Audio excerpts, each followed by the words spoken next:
Hi there, welcome to the E-Commerce Nurse podcast, our 19th episode. I'm Karina McLeod, ex-Amazonian consultant and founder of E-Commerce Nurse and Vendor Society. Today we're going to be talking about understanding the costs involved with selling on Amazon and how to ensure you're running a profitable business.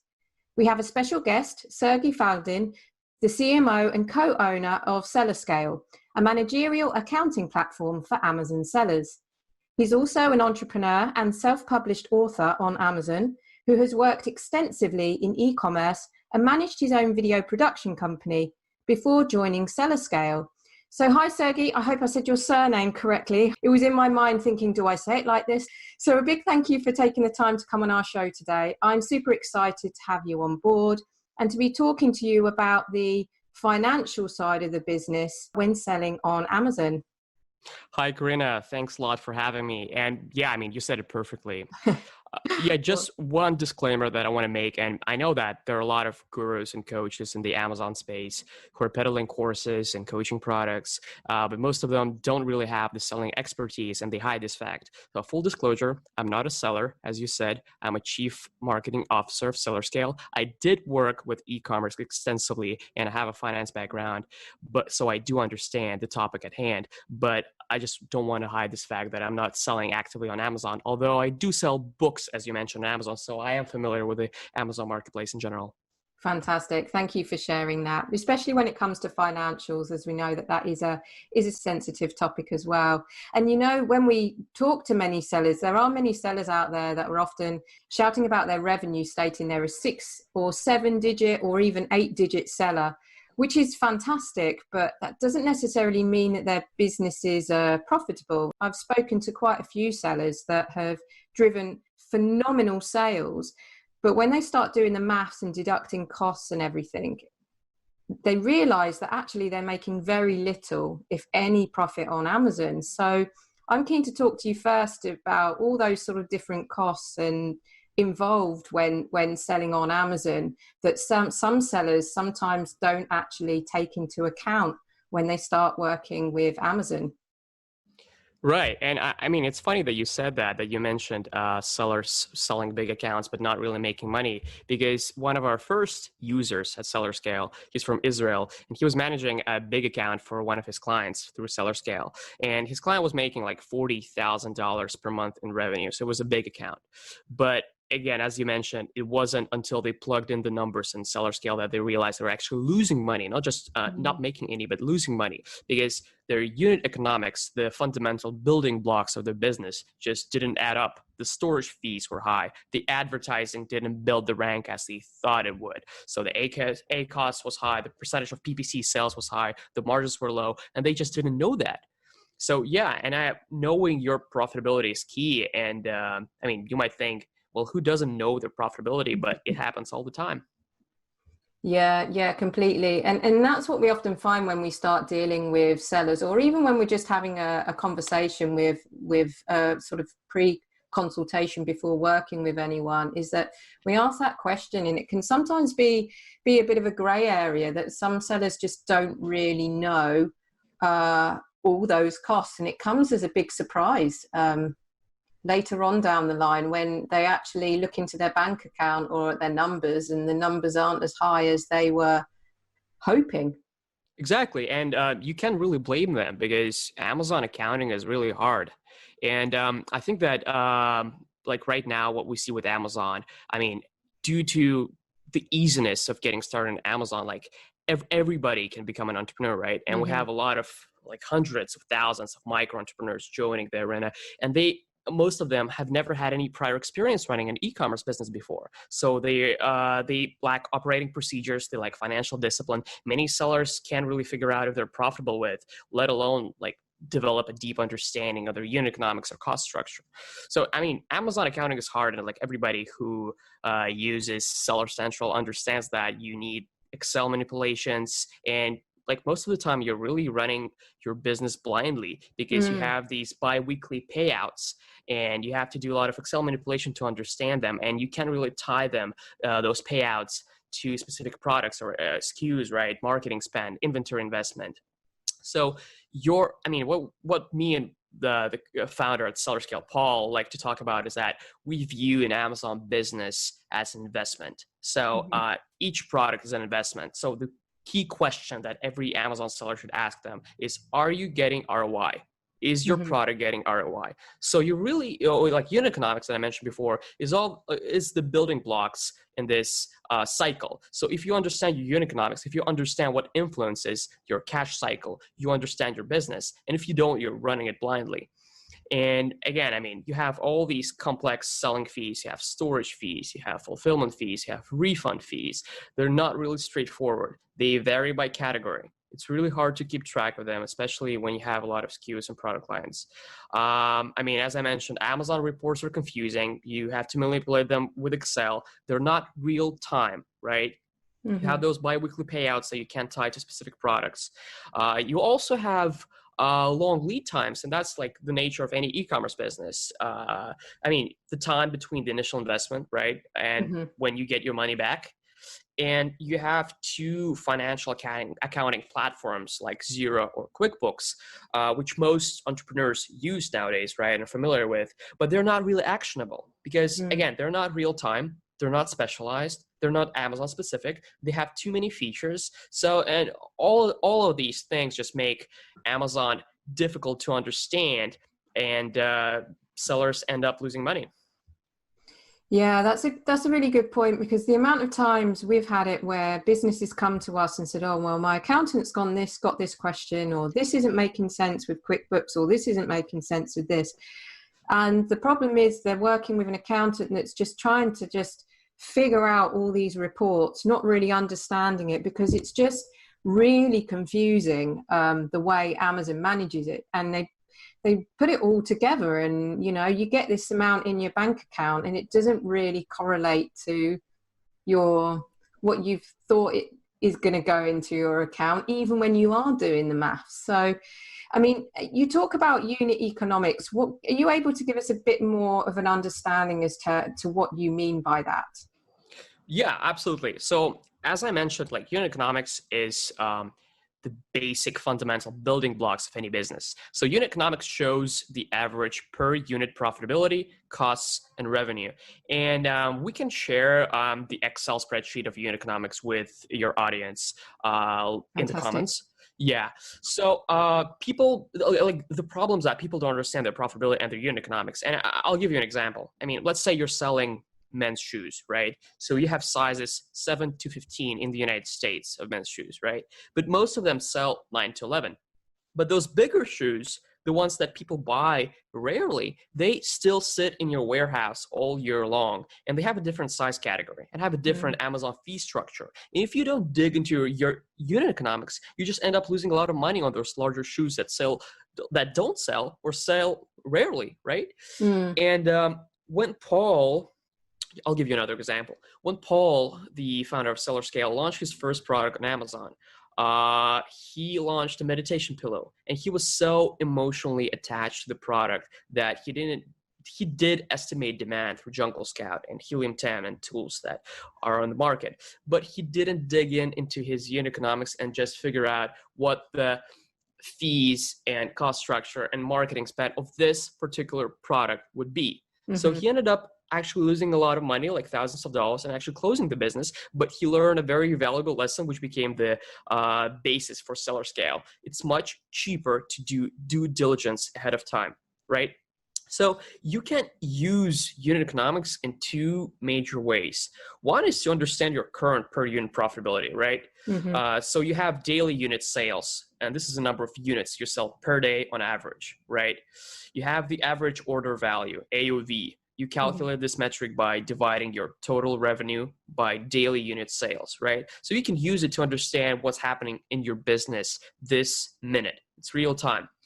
And the second way, which I think is more important, is you can model out profitability for future products, which is what very few sellers do, right? And again, I mean, because unit economics varies by category, the more you analyze them, and we do have at Seller Scale a free Chrome extension, which allows you to just browse Amazon and figure out what unit economics of a particular product are. Mm-hmm. The more you do this, the better feel you get for the numbers, right? So your financial intuition grows. Mm-hmm. And I mean, that's how it was for Paul, because after closing that first business, he eventually became a top 5% Amazon merchant, and he launched several product categories and later became the founder of SellerScale. But I really believe that understanding your unit economics and performing what we call sensitivity analysis is when you play around with variables, right? And you try to find your break-even point, or you ask yourself a question: how will a $1 discount from a supplier affect your margins? And you just set your unit landed cost, which is another unit economics metric, to $1 less, and just see how it affects your margins. And let's say they go by 5% up, your ROI goes up, your payback period goes down, right? So you can see that, and you need tools to do that. The more you play with those assumptions, the more you see how they affect your profitability, the more you improve your understanding of financials and make better decisions, because your financial intuition grows. And we have a lot of non-technical users. And I mean, the best feedback we receive is from them. They say, oh my God, I'm not technical, I hate numbers, but like your app makes it so easy to understand what's happening with my business. Fantastic. And that's what we often find, is that I think sometimes businesses are looking things at a very high level and thinking, oh, okay, well, I'm seeing a bit of profit coming in, so that's okay. But they're not necessarily going down and looking at the level by product. And there could be, you know, a product that's performing phenomenally, really strong profit, and then another product that is just sucking all the profit out of the whole entire range. But without looking into that, they don't know. And so they're okay with the mediocre results. But in actual fact, they probably would get a much higher margin if they'd have eliminated that poor seller, or it's not necessarily a poor seller, but one that's just not making any money for them. So it makes no sense to continue with it. Exactly. And I mean, Amazon is not really playing on your side here, because Amazon doesn't have your COGS, right? So it doesn't have your cost of goods sold. And you really have to figure out your profitability on your own. So there's this misalignment of interest between the merchants and the platform. I mean, you can use Xero and QuickBooks, but we find that they are too much. They're like an overkill for a seller. I mean, you can use Excel like Paul did in the beginning, and most sellers do, right? But it requires so much manipulation and tweaking. So you really need Amazon-specific software. And I mean, when I see people not understanding their finances, it reminds me of a South Park episode. There was a 3-phase business plan. Phase 1, collect underpants. Phase 3, profit. Phase 2, question mark. So, and I mean, I think that a lot of sellers just approach it this way. But when you have good financial management, you are crystal clear on all your metrics. You track all your hidden costs and fees. You have a pipeline of new products coming in, and you understand their unit economics, right? Either through Chrome extension, SellerScale, or some other platform that you do. You understand your advertising metrics, such as ACOS, right? Or percentage of your PPC generated sales. You understand their impact on profits, on margins, etc. And you're in control of your inventory dynamics, right? So, I mean, Amazon is not a black box. You understand the variables of your cash cycle. As I mentioned before, I mean, your product is an investment. Are you getting ROI? You know the variables of your cash cycle and what defines your profits. I mean, at SellerScale, we just try to make all of those levers transparent so that you can make data-driven decisions. But you don't have to use SellerScale for that. Because one thing that we discussed earlier before we went live is the difference between financial accounting and managerial accounting. Financial accounting is what you get with Xero and QuickBooks, right? Yeah. And that's the first thing that people hear when they hear about accounting. But what they don't know, or not all of them know, is that it's primarily used for external parties to pay taxes, for stakeholders, right? You have P&L, you have income statement, balance sheet, which is a snapshot of your assets and liabilities. And you have top software products here, QuickBooks, you have a bunch of others that do that. But I mean, I'm not saying that financial accounting is bad for Amazon. It's limited, because it's designed for outsiders. The statements are very standard. You have to follow like principles, and so that any external counterparty can read, because it doesn't matter whether you're a restaurant, an Amazon business, or a blogger. I mean, financial accounting has to be the same, right? So it has to be standard.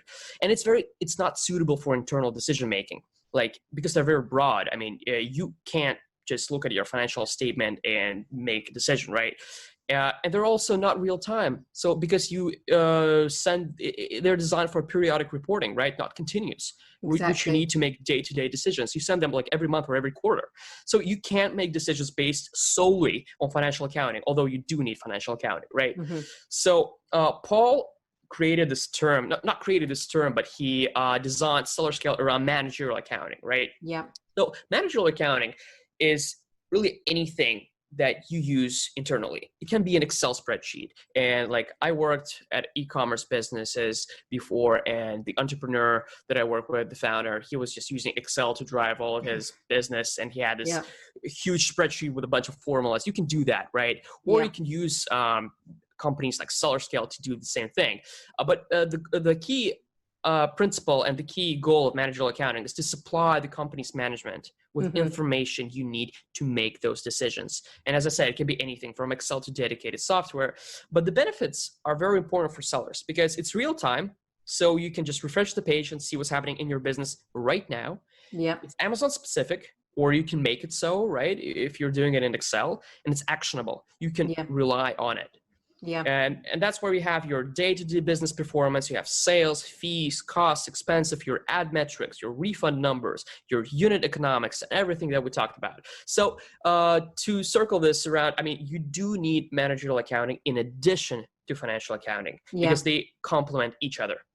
Exactly. And as you say, financial accounting is more lumping it together. But if you really want to get into the data and really analyze what's going on, then you need that managerial understanding. And to understand also that you can't if you lump all the costs of dealing with Amazon together, that's also very dangerous. And we have seen that happen because there's so many different costs involved, some that you have influence over and some that you don't. And really you want to divide those into actually what ones do you have influence over that you can manage should you need to improve on your profitability. And you mentioned something about the Excel. So we all love Excel where we're at my company. We're all Excel geeks. But does there come a point where Excel really is no longer, it's not necessarily a scalable solution. It's no longer sustainable when your business, gets to a certain size? I mean, is there a point in which a business should transition over from using a basic Excel sheet, or it might not even be basic, it might be have all the whistles, but move over from Excel to a cloud-based system? Right. Well, I mean, I think it really depends on the sellers because as I mentioned, most of our users are not technical and they like Seller Scale because it's cheap. I mean, our pricing caps at $60 per month and it's based on your sales volume. So, I mean, if you're selling 150K per month plus, you're paying $60 and that doesn't go up, right? And our average user base is 30. So it's cheap and it's easy to use, easy to understand. Because if you're not technical, you're not going to use Excel, you're not going to manipulate it and so on. Paul is very technical, the founder, and I mean, he created this this spreadsheet for himself 1 year before he created Seller Scale. He actually shared that in the Amazon FBA community. I think it was Amazing FBA or something like that. Amazon FBA Heroes on Facebook. And he got a lot of feedback on that spreadsheet because it was super automated and super cool. You know those people who create Excel spreadsheets for themselves just for fun. Well, Paul is like that, and he got a lot of feedback, and it all became the basis for Seller Scale. And I mean, when we were creating the software, we just realized that business owners don't really have the mental bandwidth to waste on clunky, slow, ugly software or Excel, right? So they deserve something beautiful, something well thought out, something fast and efficient, right? And I mean, there are a lot of reporting apps out there, but I mean, we try to optimize it around user experience. And in our humble opinion, I think we have the best app on the market just from the interface experience and the user experience. And I think we're the only ones that have unit economics. So, I mean, you can instantly see the split between organic and PPC sales for any given product. You can get a full view of all your costs, fee, expenses. You can easily group products into product lines and just report metrics for these specific product lines. You can see your exact unit economics for all products and play around with any variable, which, as I mentioned, is super important, right?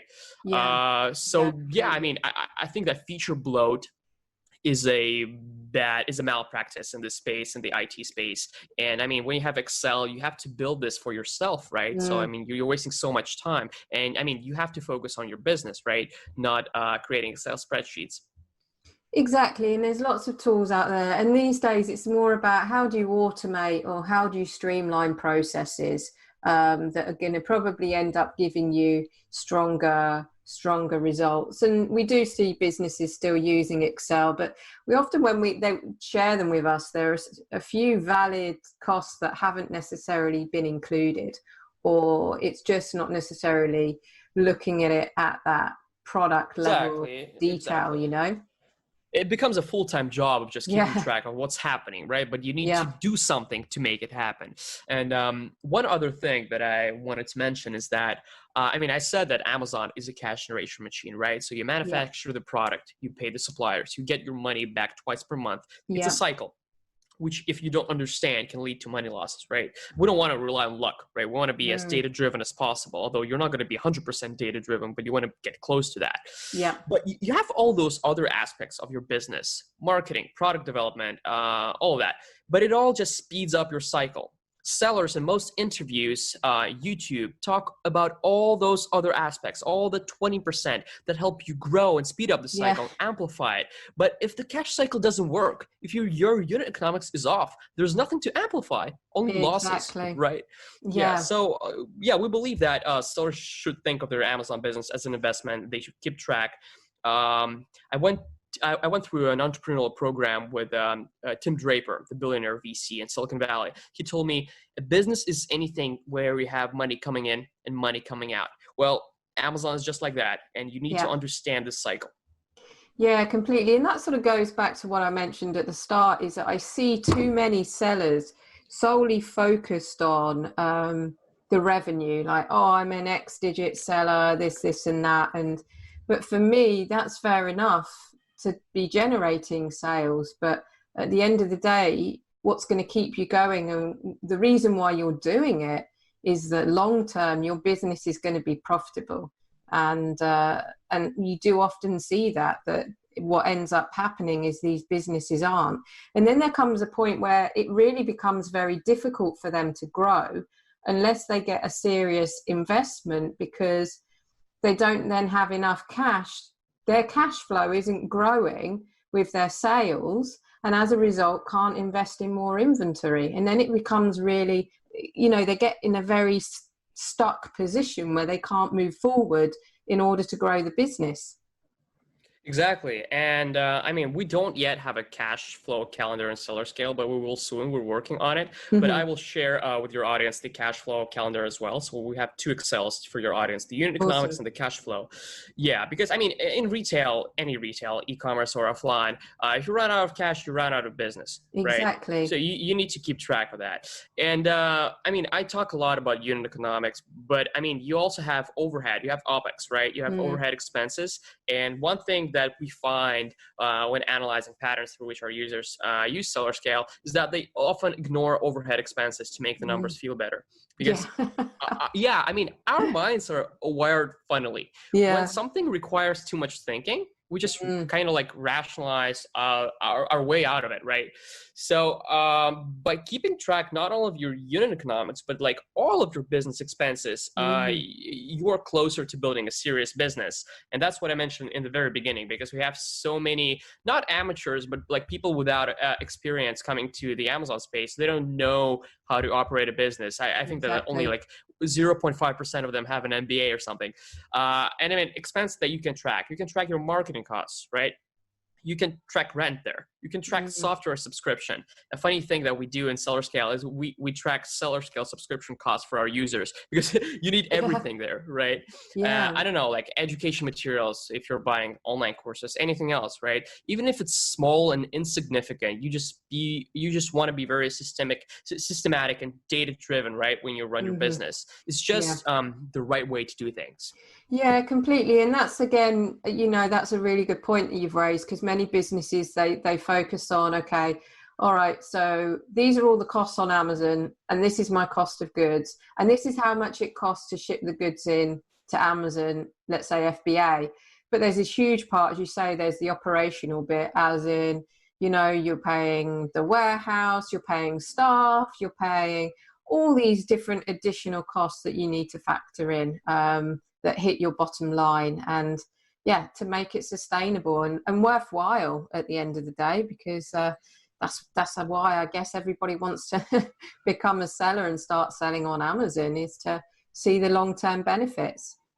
Exactly. And I mentioned cash flow. I mean, you also need to understand your cash bottlenecks, because we had a guest on our podcast recently. I'm from Russia. He's also from Russia, but he lives in Singapore, and he's building a business called Nimble Seller. It's a company that they buy inventory from your supplier and sell it back to you. So as a result, they make e-commerce completely capital-free for entrepreneurs. That's kind of their mission. So, I mean, if you understand your cash bottlenecks, you might understand that you might want to use external financing. And I know that a lot of people are afraid of that.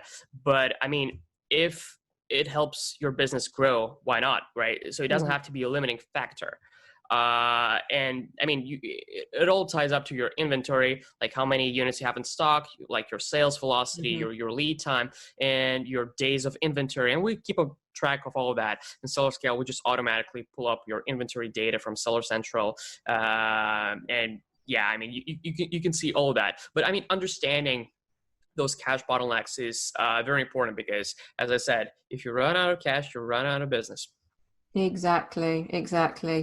Fantastic. Well, this has been really, really insightful and really, really good to hear. And I can completely relate to it, because we see, as I said, we see so many businesses. It may be companies that we start working with, or just the amount of queries that we have and have those initial calls with businesses, that so many people are not looking at this. And I think that's also because sometimes Amazon sells the dream, right? Of you can drive sales, you can do X, Y, and Z, but there's almost this small print of it's going to cost you this, and that. But let's not go on about that. Let's talk about the revenue that you could drive.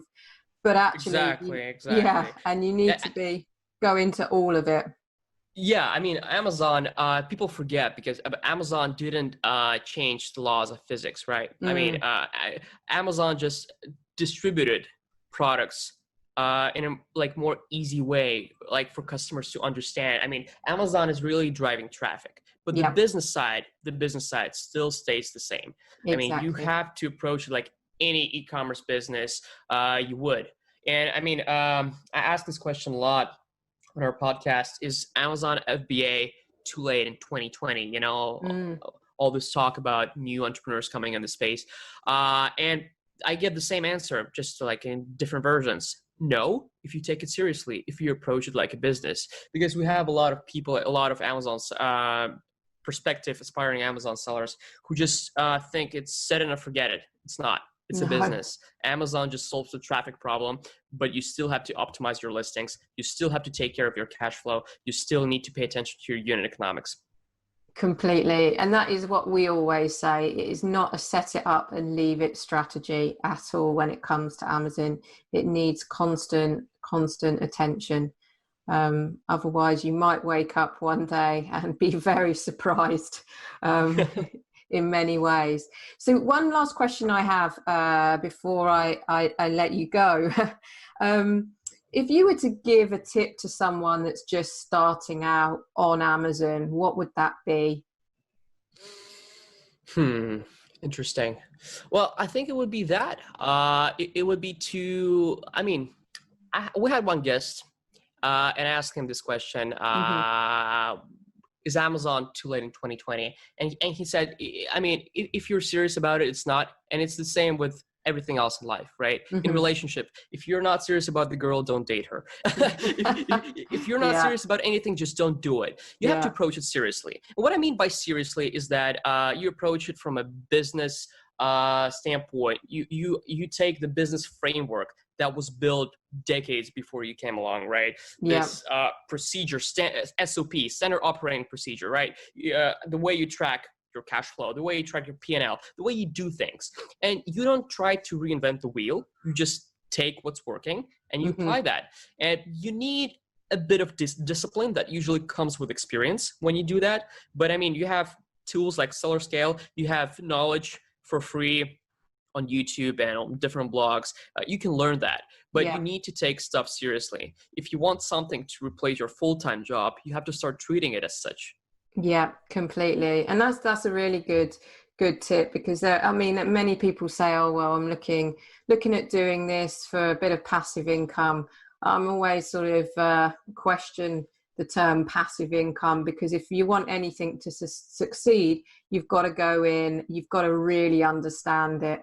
And you don't go into these things lightly. You really need to learn exactly what's going on, and as you say, take it seriously. So thanks again. Thanks, Sergey. You've been an amazing guest, and for sharing all your tips today. And what we'll do for those that are listening, we'll make sure that we'll add some links at the bottom of the page for you to click on to some of these Excel spreadsheets, and also to Seller Scale, should you wish to try out the tool. And do you offer any trials or?